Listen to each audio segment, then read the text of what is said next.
savez, la littérature, quand on la défend pas, elle disparaît. Le Festival de Cannes, c'est le plus grand festival de cinéma au monde. Il se déroule en France. C'est une grande fierté nationale qu'il faut absolument mettre en avant. C'est un moment assez inouï dans l'année. C'est 15 jours et c'est une fête.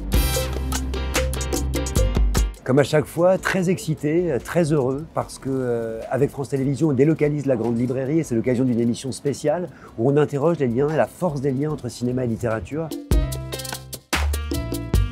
Il se trouve qu'il y a un anniversaire dont on ne parle pas assez, je trouve. C'est le 50e de la mort de Marcel Pagnol, qui pour moi est l'un des plus grands écrivains et cinéastes français. Mais c'était l'occasion pour nous de le mettre en avant.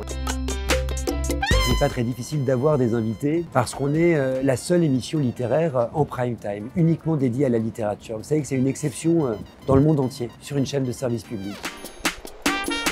Le portrait de la jeune fille en feu de Céline Sciamma. Et dans ce film, le premier plan d'Adèle Haenel, après avoir été filmé de dos, c'est quand elle s'approche d'une falaise et qu'elle se retourne d'un coup et qu'elle a les cheveux au vent et qu'elle vous regarde. Ça, c'est un regard de cinéma. Le Festival de Cannes ne serait pas Cannes sans lumière, parce que le cinéma, c'est de la lumière. D'ailleurs, le cinéma a été inventé par des personnes qui s'appelaient Lumière, et que la lumière de Cannes, c'est tout ce qu'on n'a pas à Paris.